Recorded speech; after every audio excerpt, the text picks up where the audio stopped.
Welcome to the module on chi-square distribution.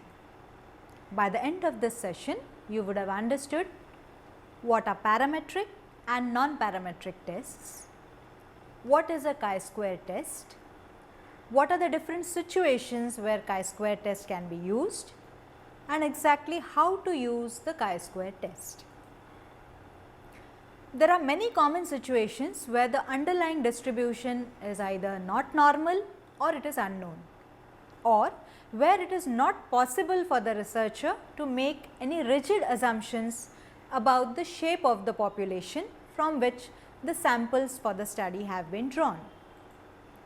Statisticians have developed a class of alternative techniques to deal with such problems.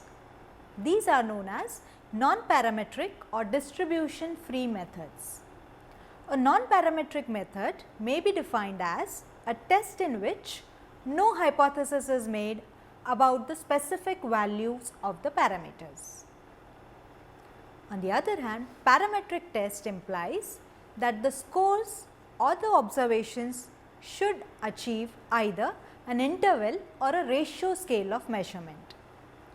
Non-parametric statistics are used when the data measured are either by nominal or categorical scales, or when the underlying distributions violate the assumptions of the parametric statistics.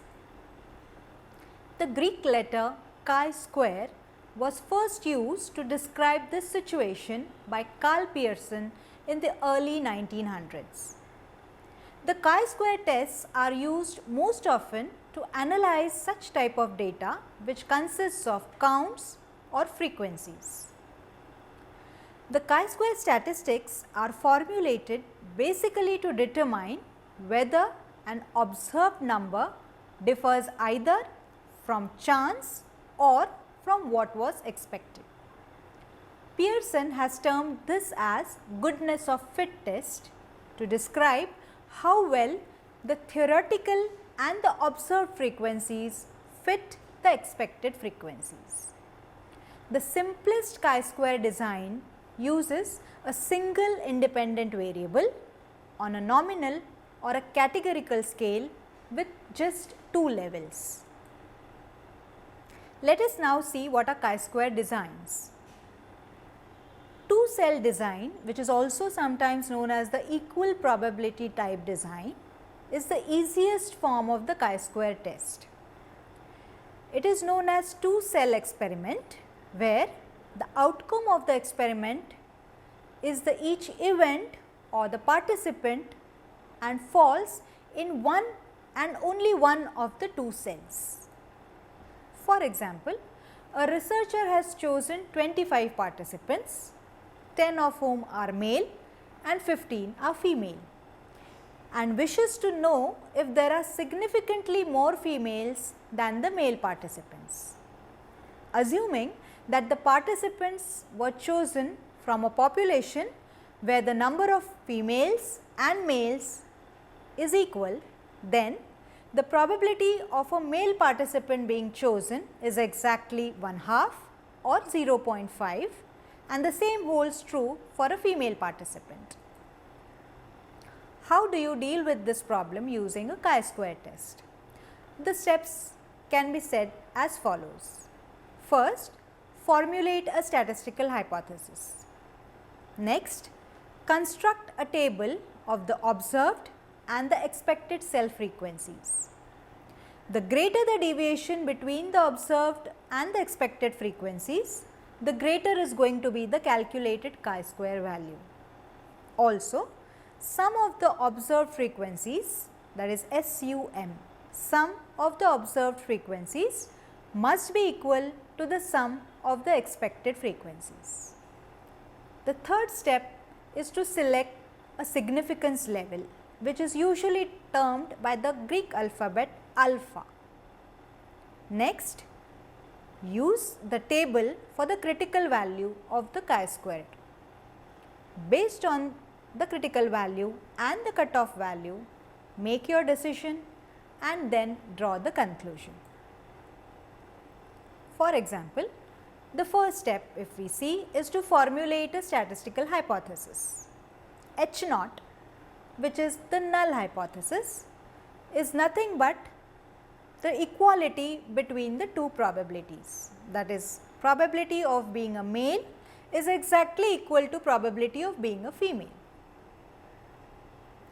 H1 is the alternative hypothesis, saying the two probabilities selecting a male and a female are not same or equal. Next step is to construct a table of the observed and the expected cell frequencies. The expected cell frequencies is obtained by multiplying the cell probabilities of being a male or a female by the total number of participants in your study, that is 25 in this case. Thus, as you can see in the table, the expected cell frequencies for both the cells is 0.5 multiplied by 25, which is nothing but 12.5 each.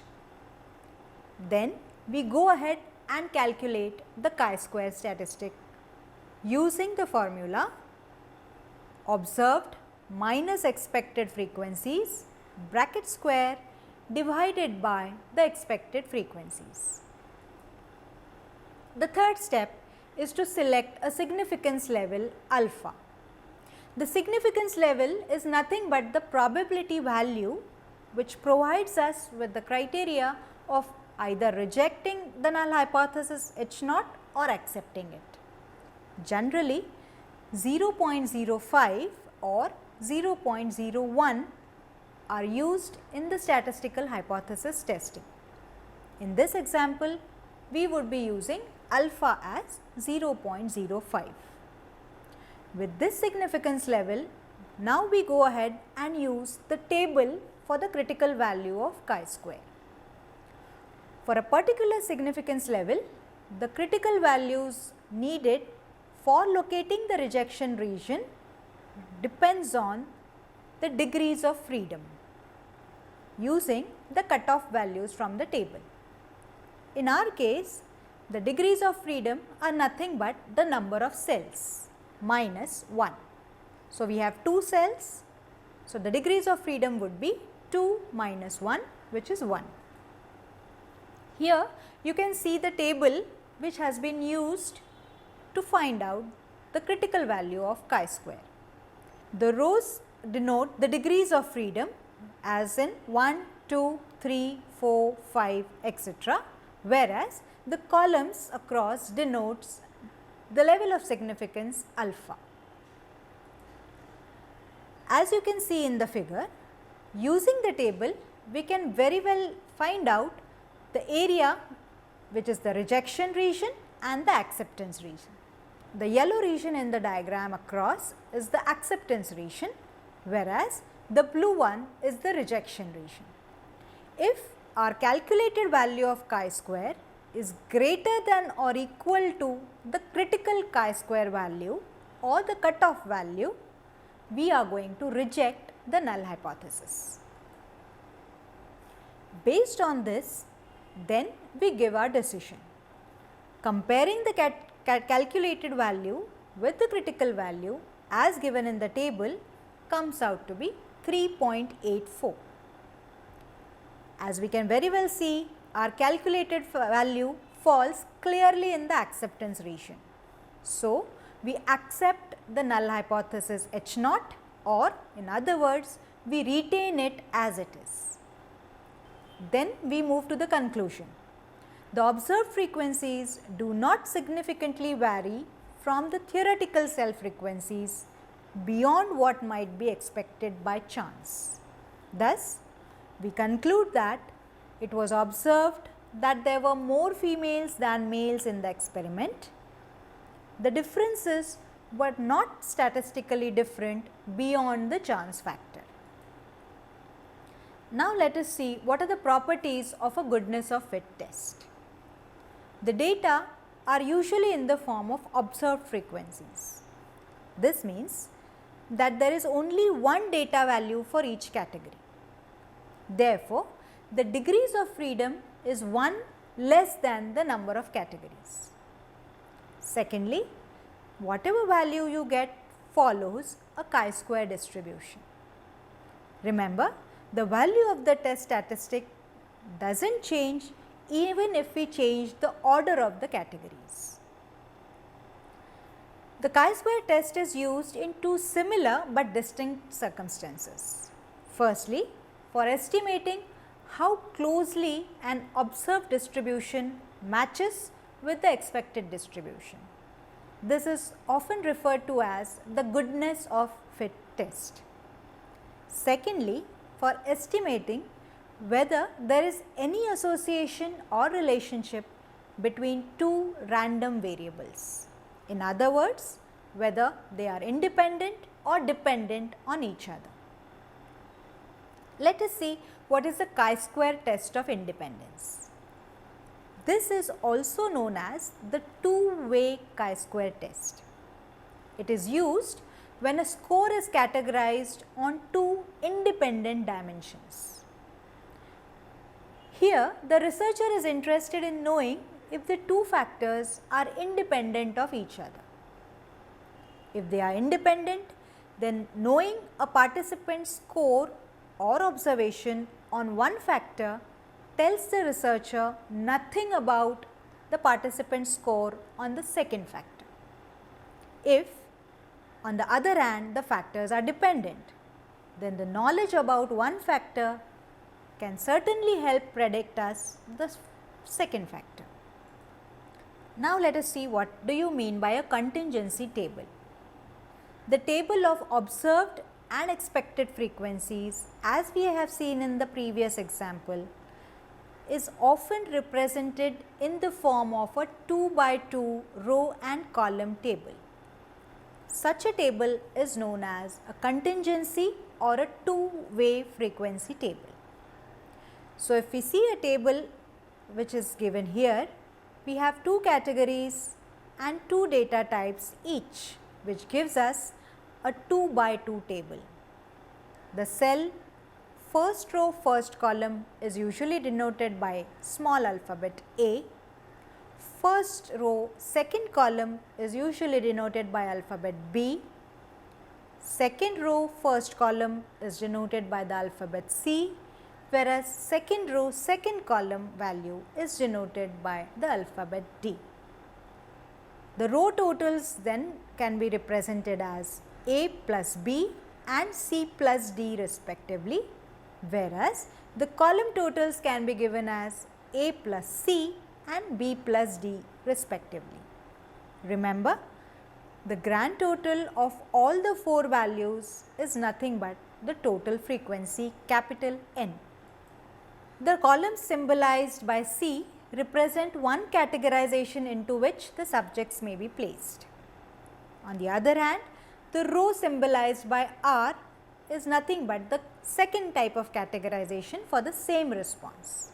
It is called as a contingency table because here we are trying to find out the probability of dependence or independence of one variable on the other. To recap the steps used in calculating a goodness of fit test with the chi-square distribution can be given as: first, establish your null and alternative hypothesis, that is H0 and H1. Calculate the chi-square statistic. Assess the significance level which you would like to use.